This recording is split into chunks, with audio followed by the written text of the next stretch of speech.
Hello hello hello. मैं Banke Bihari civils club के इस नए प्रोग्राम कॉन्सेप्टोनॉमिक्स के क्लास 2 में आप लोग का स्वागत करता हूं।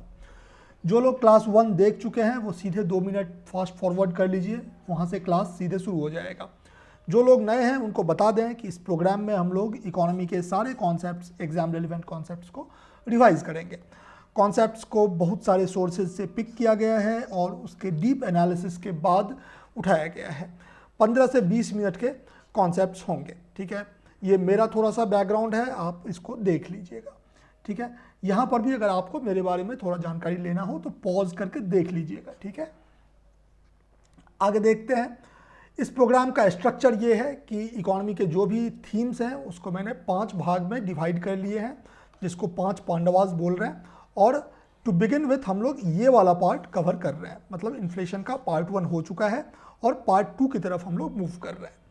हमारा ये क्या है, कैसे हम लोग प्रोसीड करते हैं, तो की कॉन्सेप्ट को डिस्कस करते हैं। एक कॉन्सेप्ट डिस्कस किए, फिर उसके बेसिस पर जो एमसीक्यू है या फिर प्रीवियस ईयर क्वेश्चंस है उसको सॉल्व करते हैं यूपीएससी और स्टेट पीसीएस के, जिससे कि आपका सारा की कॉन्सेप्ट्स क्लियर हो जाए। चलिए शुरू करते हैं इन्फ्लेशन का पार्ट 2। अगर आपको 1 पेज या 1.5 पेज का समरीज चाहिए तो टेलीग्राम पर ये ग्रुप है द सिविल्स क्लब, इसको ज्वाइन कीजिए और समरीज डाउनलोड कीजिए। एक प्रॉमिस का समय है, ठीक है। प्रॉमिस ये है कि अगर आप ये सेशन अच्छे से देखेंगे तो आप इन टॉपिक्स पर कभी मिस्टेक नहीं करेंगे। बास्केट का जो कॉन्सेप्ट है, base year, price index, base effect, सब पर क्वेश्चंस पूछा गया है। लेकिन मेरा ये प्रॉमिस तभी काम करेगा अगर आप ये देखने के लिए पेन और पेपर के साथ बैठे हैं और जो इंपॉर्टेंट चीज़ रहेगा उसको आप नोट करेंगे, जिससे कि आप रिवाइज कर पाएंगे क्विकली। क्लास 1 जो लोग नहीं देखे हैं, क्लास 1 में हम लोग इन सब टॉपिक्स को कवर किए हैं, उसको ज़रूर देख लीजिए, जिससे कि आपका होलिस्टिक प्रिपरेशन हो जाए। चलिए, क्लास 1 से रिलेटेड ये एक क्वेश्चन है, उसको सॉल्व करने का कोशिश कीजिए। Which of the following are definite implications of a fall in inflation, ठीक है। इन्फ्लेशन में फॉल का डेफिनेट इम्प्लीकेशन क्या है, मतलब अगर इन्फ्लेशन 4% से 2% हो रहा है तो इसका क्या मतलब है। देखिए, पहला चीज़ तो ये बोल रहा है, अगेन पॉज करके आप पहले कुछ आंसर ले लीजिए खुद से, फिर आंसर देखिए। पहला बोल रहा है कि प्राइसेज हैव फॉलन। नहीं भाई, अगर पहले प्राइस 4% से इंक्रीज हो रहा था तो अब प्राइस 2% से इंक्रीज हो रहा है, तो मतलब प्राइसेज हैव नॉट फॉलन, तो 1 तो गलत होगा। 1 गलत होगा तो आंसर सी हो गया।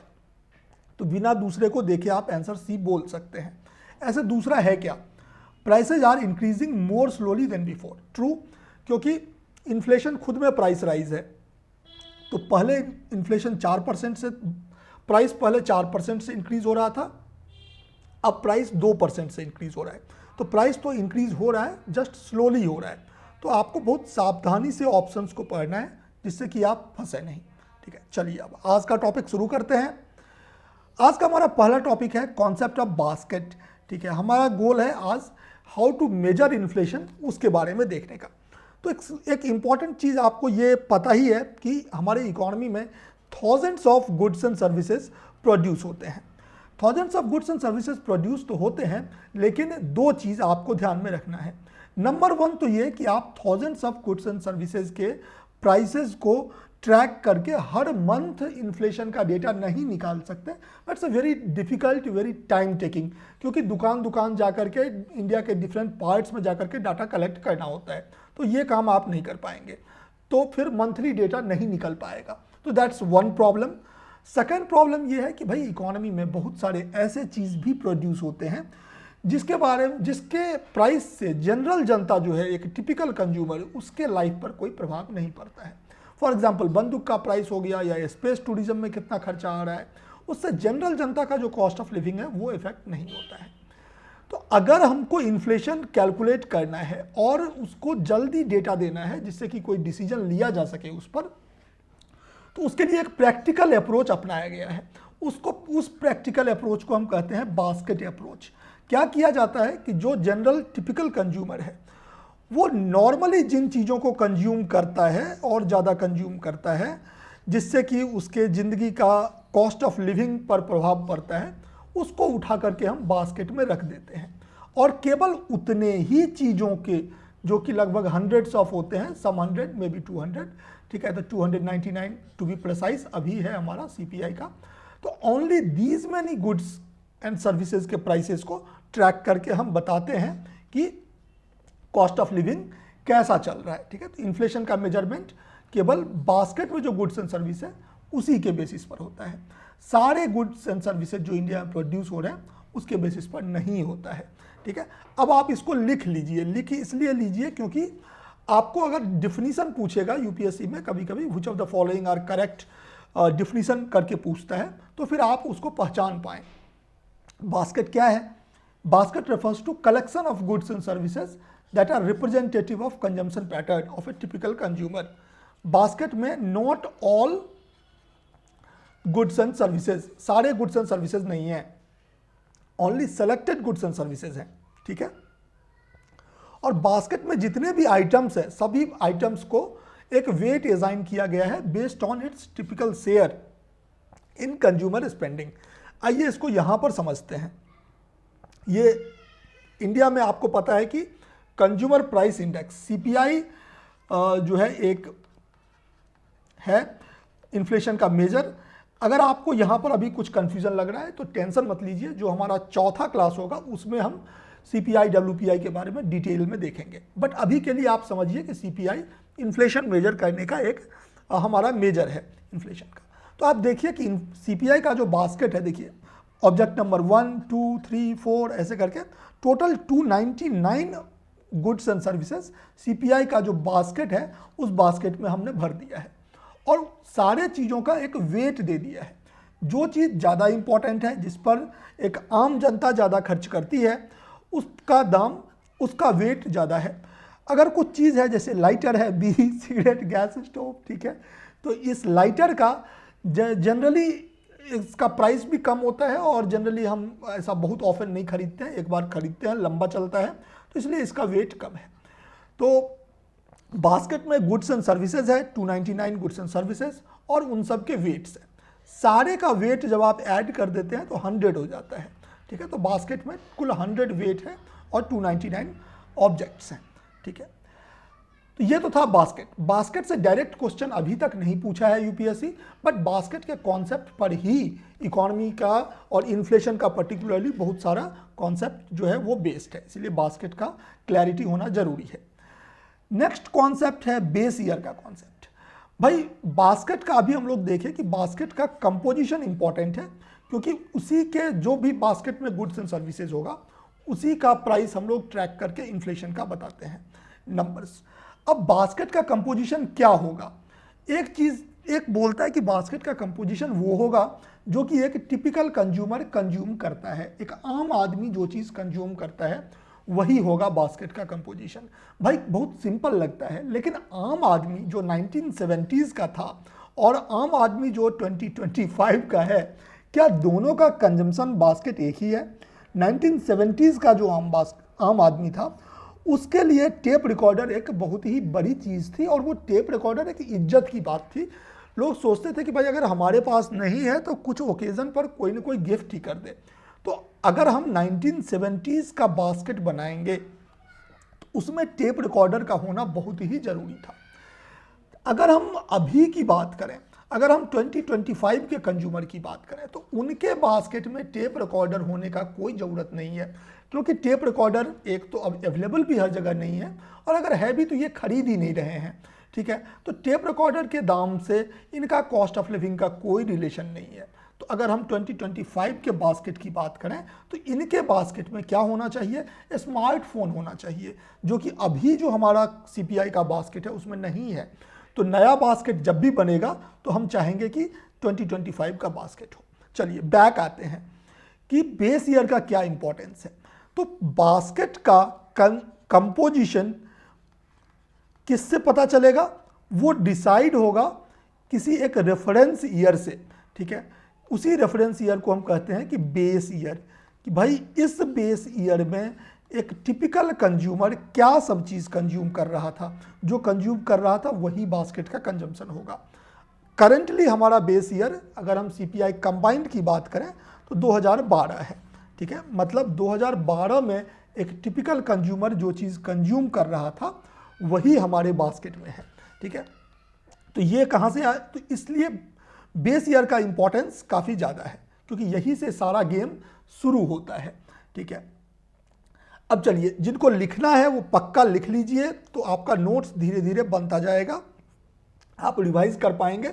बाद में आप हार्डली 4-5 घंटे में पूरा का पूरा इकोनॉमी रिवाइज कर सकते हैं अगर आप नोट्स लिखते जाएंगे।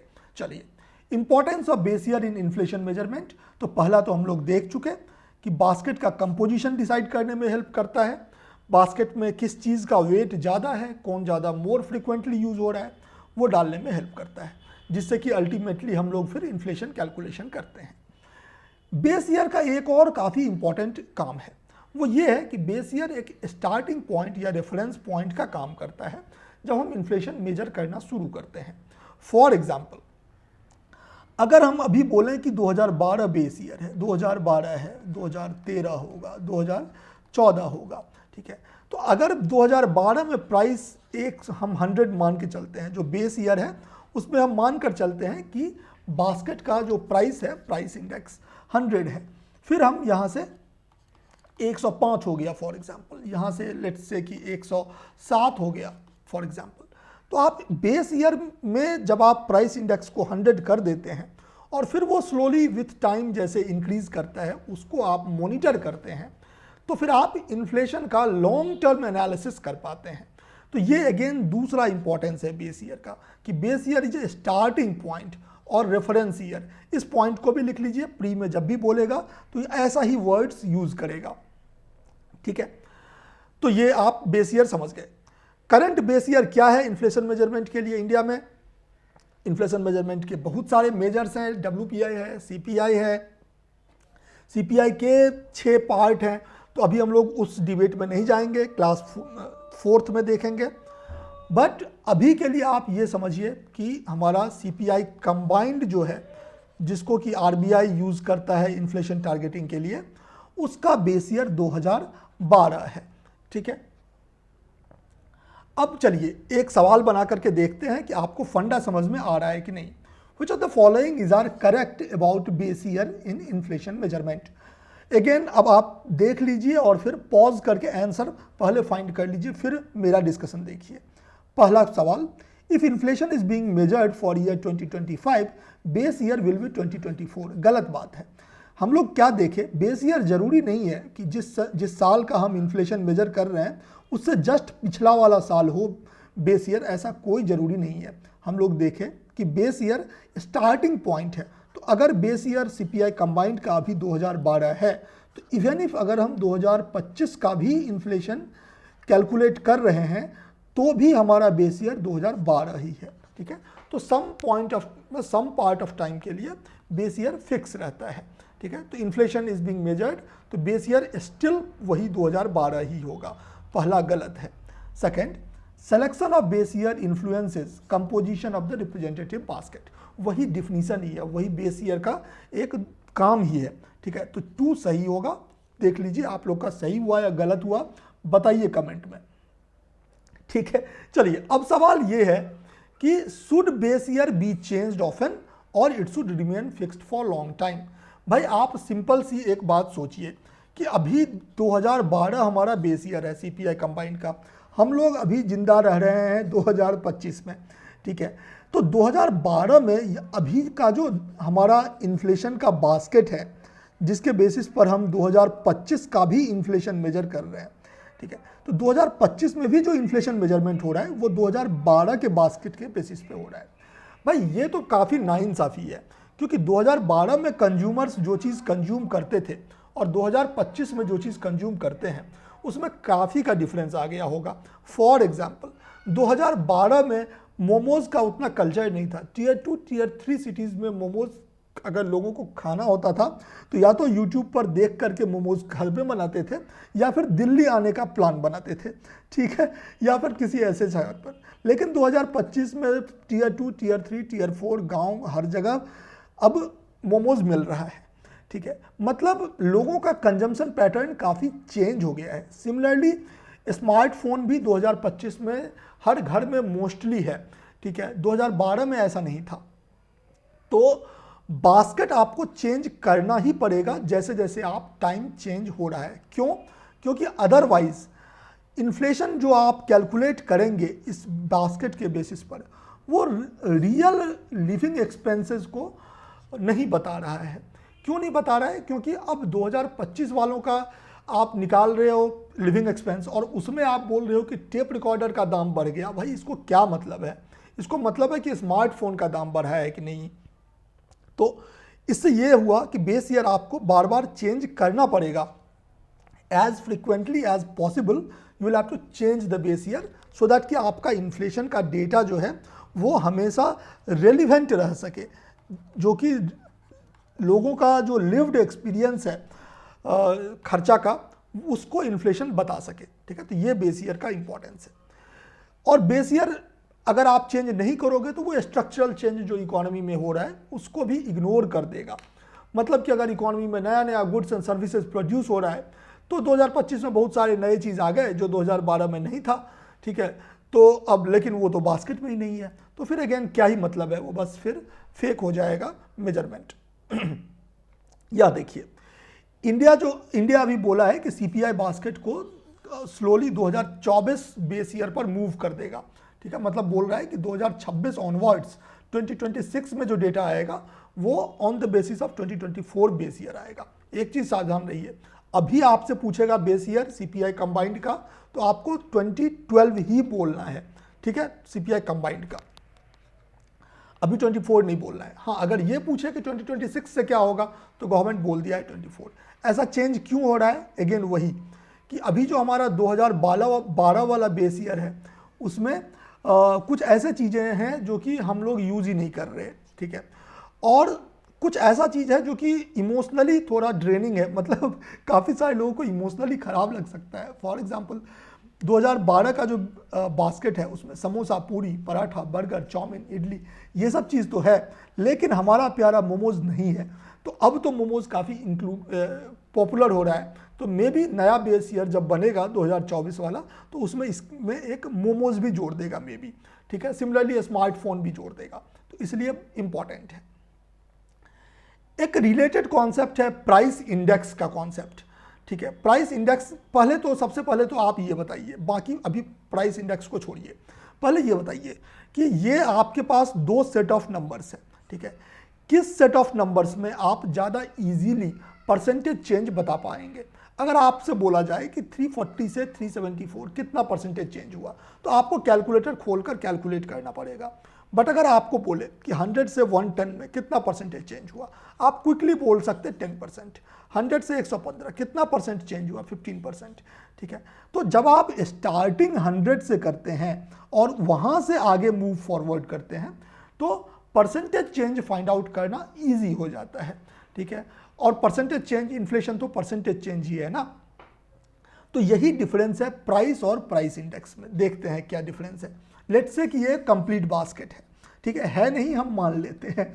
ठीक है, तो इसमें क्रिकेट का बैट बॉल भी कुछ नहीं है। ठीक है, मूवी का टिकट भी नहीं है, तो ऑफकोर्स ये टिपिकल बास्केट नहीं है, बट हम फॉर नाउ मानते हैं। तो लेट्स से कि बास्केट का जो वेटेड प्राइस था, वेटेड प्राइस इस बास्केट का 2012 में 340 रुपीज़ है। ठीक है, 2013 में 374 रुपीज़ है, 2014 में 391 रुपीज़ है। अपनी ज़िंदगी आसान बनाने के लिए और एनालिसिस को इजी बनाने के लिए हम लोग क्या करते हैं कि इस वेटेड प्राइस को प्राइस इंडेक्स में मूव कर देते हैं। कैसे मूव करते हैं? तो यहाँ पर जो भी था उसको हम 100 मान लेते हैं और फिर उस हिसाब से इसको नॉर्मलाइज करते रहते हैं कि अगर 340 374 हो गया तो 100 कितना हो जाएगा? 100 110 हो जाएगा। ठीक है, यूनिटरी मेथड का यूज़ कीजिए, आपका हो जाएगा। सिमिलरली जब 340 391 हो गया तो 100 कितना हो जाएगा? 100 115 हो जाएगा। तो ये हमारा प्राइस इंडेक्स है। तो प्राइस इंडेक्स से कंफ्यूज नहीं होना है, ये बिल्कुल वेटेड प्राइस के जैसा ही चीज़ है, बस ये नॉर्मलाइज्ड है। ठीक है, इसको बेस ईयर में हम 100 मान लेते हैं और उसके बेसिस पर आगे क्लियर करते हैं। तो यहाँ पर प्राइस इंडेक्स से रिलेटेड आपका काम जो है उसको देख लीजिए, जो एग्जाम के लिए रेलिवेंट है। अगेन नोट्स निकालिए आप और इसको लिखते चलिए। ठीक है, बहुत इंपॉर्टेंट है, नहीं तो फिर आपको बाद में फिर से एग्जाम के टाइम में यही खोल के वीडियो देखना पड़ेगा। टाइम नहीं बचेगा उस समय। प्राइस इंडेक्स जो है, price index in base year is always set to 100, तो बाय डिफिनीशन है, तो इसको आप रख लीजिए, इसमें कैलकुलेट करने का ज़रूरत नहीं है, ठीक है। और प्राइस इंडेक्स हेल्प करता है रेट ऑफ इन्फ्लेशन निकालने में इजीली, ठीक है। अगर प्राइस इंडेक्स हायर देन 100 है तो फिर इन्फ्लेशन हो रहा है, ठीक है। अगर 100 से, क्योंकि बेस ईयर 100 है, 100 से स्टार्ट होकर 105 होगा, 107 होगा, तो इन्फ्लेशन हो रहा है। अगर प्राइस इंडेक्स 100 पर ही रह गया, ठीक है, 100 है, फिर 100 है, फिर 100 है, तो फिर हम इसको कहेंगे कि कोई प्राइस में चेंज नहीं हो रहा है। बट अगर प्राइस इंडेक्स नीचे घट रहा है तो फिर हम कहेंगे कि यहाँ पर क्या हो रहा है, डिफ्लेशन हो रहा है, ठीक है। तो यहाँ से भी क्वेश्चन पूछा जा सकता है, वन लाइनर, ठीक है, अप्लाइड। इसको समझ गए? अब जल्दी से ये सवाल बनाइए। ये देखिए यूपीएससी 1998 में ये क्वेश्चन पूछा था कि current price index base year 1960 अगर 330 है, ठीक है, तो बेस ईयर में 100 होगा, अभी प्राइस इंडेक्स 330 हो गया है फॉर एग्जांपल। तो इसका मतलब क्या है, ठीक है, this means that prices of, अब ABCD है, लेट अगेन ब्लॉक करके सारा ABCD सारा पढ़िए और बताइए कौन सा होगा। अगर आपको पता नहीं चल रहा कम से कम 50-50 कीजिए और फिर आंसर देखिए। A, all item cost 3.3 times more than what they did in 1960। 1960 base year बता रहा है, नहीं भाई गलत है। हम लोग देखें कि इन्फ्लेशन ऑल आइटम्स पे चलता ही नहीं है। इन्फ्लेशन जो है फ्यू सेलेक्टेड आइटम्स जो हम बास्केट में डालते हैं उसी के बारे में बताता है, तो ए तो सीधे ही गलत है। B, price of certain selected items has gone up 3.3 times, ठीक है। तो बी आपको लग सकता है कि बी होगा, लेकिन द मोमेंट आप सी देखेंगे तो आपको पता चल जाएगा कि C is more accurate. Weighted mean of price of certain item has increase 3.3 times. हम लोग पहले देखे थे कि जब हम लोग बास्केट बनाते हैं और उसमें बहुत सारे गुड्स एंड सर्विसेज डालते हैं, तो जब हम प्राइस इंडेक्स इसके प्राइस के बेसिस पर निकालने लगते हैं तो प्राइस इंडेक्स जो है वो वेटेड मीन है, वेटेड मीन है प्राइस का, weighted mean of price. Price index is weighted mean of price. इसको लिख लीजिए, आप लोग वहां पर भी लिखे होंगे, ठीक है। तो अगर प्राइस इंडेक्स 330 है तो इसका ये मतलब हो गया कि weighted mean of price of certain item has increased 3.3 times. 100 था, 3.3 टाइम्स इंक्रीज होगा, इंटू 3.3 तो क्या हो जाएगा 330। तो ये हमारा आंसर हो गया, ठीक है। होपफुली आपका ये फंडा क्लियर हो गया होगा। चलिए अगला हमारा टर्म बहुत ही इंपॉर्टेंट टर्म है, वो है बेस इफेक्ट। इसको समझिए क्योंकि पहले भी इससे सवाल पूछा जा चुका है और इंटरेस्टिंग भी है। देखिए परसेंटेज बहुत एक खतरनाक चीज़ है, डिसेप्टिव चीज़ है। कैसे? मान लीजिए कि ये दो स्टूडेंट है, स्टूडेंट ए और बी, ठीक है।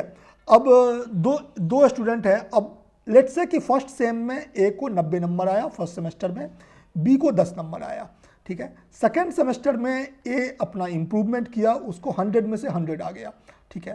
तो ए का मार्क्स 10 नंबर से इंक्रीज हुआ। बी भी थोड़ा सा मेहनत किया, लेकिन कितना ही बेचारा मेहनत किया, 10 नंबर से उसका नंबर 20 नंबर पर आया। तो बी अभी भी फेल किया, लेकिन उसका भी मार्क्स 10 नंबर से इंक्रीज हुआ। तो ए और बी दोनों का ही मार्क्स 10 नंबर से इंक्रीज किया। अगर आप परसेंटेज इंक्रीज निकालेंगे तो आप देखेंगे कि ए में जो ए का परसेंटेज इंक्रीज मार्क्स में 11.11% हुआ। अगर आप बी का परसेंटेज इंक्रीज इन मार्क्स देखेंगे यहाँ पर, तो आपको दिखेगा कि ये 10 से 20 पे आ गया, मतलब बी का परसेंटेज इंक्रीज 100 हुआ। अब इमेजिन कीजिए कि ए और बी दोनों घर जाएगा, ए से पूछेंगे कि हाँ भाई बताओ किसका परसेंटेज ज़्यादा इस बार इंप्रूव हुआ है। ए बोलेगा 11% इंक्रीज हुआ है, बी अपना छाती फुला के बोलेगा मेरा 100% इंक्रीज हुआ है। तो घर वाले बोलेंगे चलो भाई बी जो है वो हो गया स्टूडेंट ऑफ द ईयर। भाई ये नाइंसाफ़ी है कि नहीं है? ए बेचारा 100 में से 100 लाया फिर भी स्टूडेंट ऑफ द ईयर नहीं, बी फेल किया फिर भी स्टूडेंट ऑफ द ईयर। ऐसा क्यों हो रहा है? ऐसा हो रहा है क्योंकि परसेंटेज हम जिस हिसाब से कैलकुलेट करते हैं वो काफ़ी डिसेप्टिव होता है। ऐसा क्यों? क्योंकि जब हम परसेंटेज कैलकुलेट करते हैं तो स्टार्टिंग का जो लेवल था उस पर डिपेंड करता है। आप देख रहे हैं परसेंटेज कैलकुलेशन में मार्क्स जितना से इंक्रीज हुआ डिवाइडेड बाय फर्स्ट सेम का जो मार्क्स था। तो अगर आपका पहले लास्ट ईयर में अगर आपका नंबर हाई था, हाई मार्क्स था, इसका मतलब आपका परसेंटेज इंप्रूवमेंट इस साल कम होगा, इवन इफ आपका increase in marks, absolute increase in marks अगर सेम भी होगा तो भी परसेंटेज इंक्रीज कम होगा। तो ये तो हो गया स्कूल के बच्चों की बात, बट ऐसा ही चीज़ प्राइस और इन्फ्लेशन में भी होता है, एग्जैक्टली यही चीज़। तो आप देख सकते हैं कि सेम नंबर्स है, सेम कैलकुलेशन है, बस मैंने यहाँ पर सेमेस्टर की जगह प्राइस 2024 का डाल दिया है, प्राइस 2025 का, इंक्रीज इन प्राइस इन्फ्लेशन। आप देख रहे हैं कि इवन तो दोनों ए और बी दोनों ही केसेस में, ठीक है, दोनों ही केसेस में इवन दो कि प्राइस इंक्रीज 10 रुपया का ही हुआ है इन 2 सालों के बीच में, लेकिन फिर भी ए का जो इन्फ्लेशन है वो केवल 11% इन्फ्लेशन है और बी का जो इन्फ्लेशन है वो 100% है, ठीक है। तो यहाँ से क्या दिख रहा है कि अगर पहले हाई प्राइस होगा, high price in previous year, high price in previous year, this will lead to lower inflation in this year या in current year, ठीक है। करंट ईयर में फिर इसका लो इन्फ्लेशन होगा। अगर लास्ट ईयर में लो प्राइस होगा, low price in previous year, तो इसका मतलब even if price rise same ही होगा तो भी हायर इन्फ्लेशन होगा। तो आपको नहीं लग रहा है इन करेंट ईयर, आपको नहीं लग रहा है कि ये थोड़ा नाइंसाफ़ी हो गया बी के लिए, क्योंकि इसको 2025 में बोला जाएगा केस बी में कि 100% इन्फ्लेशन चल रहा है, जबकि भैया प्राइस तो सस्ता ही है, ठीक है, लेकिन तब भी इन्फ्लेशन जैसे कैलकुलेट होता है वो बता रहा है कि उसमें एक प्रॉब्लम है कि ये एक परसेंटेज है, तो कोई भी परसेंटेज का होगा तो उसमें बेस इफेक्ट होगा, ठीक है। तो बेस इफेक्ट क्या होता है? Base effect in inflation refers to how inflation rate can appear high or low simply because of price level in the previous year. पिछले साल प्राइस कैसा था, इसी के कारण इस साल का इन्फ्लेशन हाई और लो हो सकता है। तो बेस इफेक्ट जो है वो डिस्टॉर्शन है, बेस इफेक्ट डिस्टॉर्शन इन इन्फ्लेशन डेटा दिखाता है। इस बात को आप अच्छे से समझ लीजिए, ये जो है वो एक नाइंसाफ़ी कर देता है। तो आपसे एग्जाम में क्या पूछेगा, एग्जाम में आपसे बेस ईयर का डिफिनीशन पूछ देगा, तो आप जैसे टर्म्स खोजिए, डिस्टॉर्शन खोजिए, प्रीवियस ईयर खोजिए, ऐसा टर्म खोजेंगे तो आपका काम हो जाएगा, ठीक है। तो यहाँ पर आप देख रहे हैं जो कि हम लोग इससे पहले बात कर ही लिए थे, ठीक है। इसको लिख लीजिए आप लोग कॉपी में। अगर हाई बेस इफेक्ट है, इसका मतलब इस साल प्राइसेस जो है वो अगर पिछले साल प्राइस काफ़ी हाई था तो इस साल इन्फ्लेशन लो होगा, ठीक है। हाई प्राइस इन 2024 मतलब लो इन्फ्लेशन इन 2025। ये एक एप्लीकेशन पूछ सकता है, एप्लीकेशन बेस्ड क्वेश्चन, इसको आप क्लियर कर लीजिए, ठीक है। यहाँ पर सवाल देख लीजिए, बनाने का कोशिश कीजिए।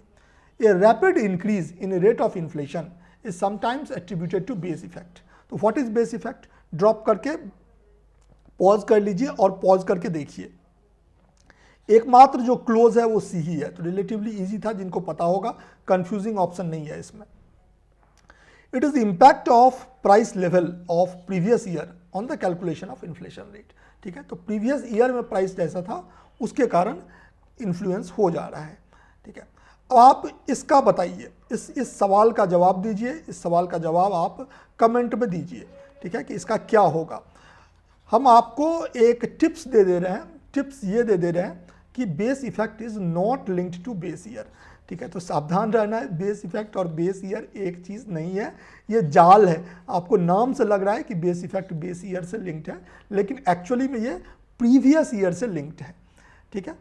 नेक्स्ट क्लास में हम लोग देखेंगे हेडलाइन और कोर इन्फ्लेशन, इन्फ्लेशन कॉज क्या करता है और इम्पैक्ट क्या है इन्फ्लेशन पर। चलिए बाय बाय, मिलते हैं कल फिर से।